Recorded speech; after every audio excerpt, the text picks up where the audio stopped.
Hi everyone.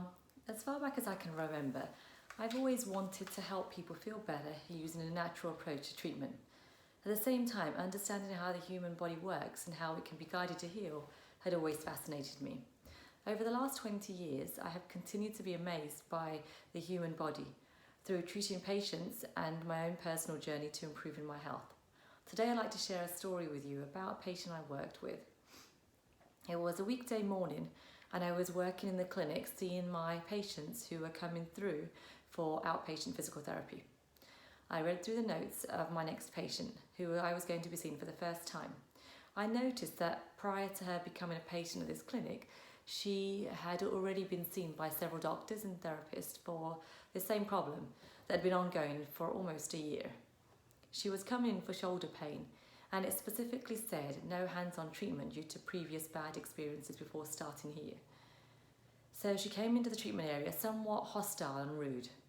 I asked her what her main concerns were, how they were affecting her life, and what she wanted to achieve.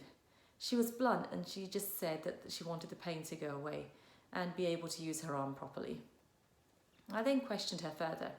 I asked her about how her sleep was going and how she felt it affected her. I could feel her breathe a sigh of relief and start to open up. As she was performing some exercises, I delved further and gradually questioned her about her stress levels, her relationships, and her exercise ability. After talking to her, I could see there were lots of areas that could be impacting her ability to heal and recover. We then spent a lot of the session discussing ideas to improve her sleep, from trying out sleeping positions with the use of different supportive pillows to tips on how to maximize sleep conditions.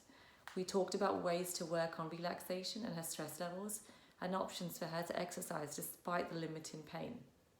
At the end of the session, she gave me a hug and said how she felt more positive than she has in a long while. She said that she couldn't wait to put into place the ideas we had talked about and was eager to do all she could to get better. Despite her coming to the clinic for shoulder pain, what this sweet lady needed the most was to be heard. She needed someone to hear how her pain was affecting her life and give her guidance, support, and most of all, hope. By incorporating as many factors as possible, it improved her potential to heal. What also impacts recovery and well-being is nutrition, mindset, physiological and clinical imbalances, as well as life events and circumstances in the past. Striving to always do the best for my clients, as well as understanding how critical addressing all these factors is, pushed me to incorporate functional medicine into my work. Everything I do to serve my clients at the highest possible level. I believe in seeing my client as an individual, but also in their entirety, embracing any possible factor that may be contributing to their issues so they have the best chance to get to optimal wellness. I serve to never give up on my patients and work towards their goals. If you are wanting to get to optimal wellness, get in touch with me on the link provided to schedule a complimentary consultation. Thank you for your time to watch this video and have a fabulous rest of your day.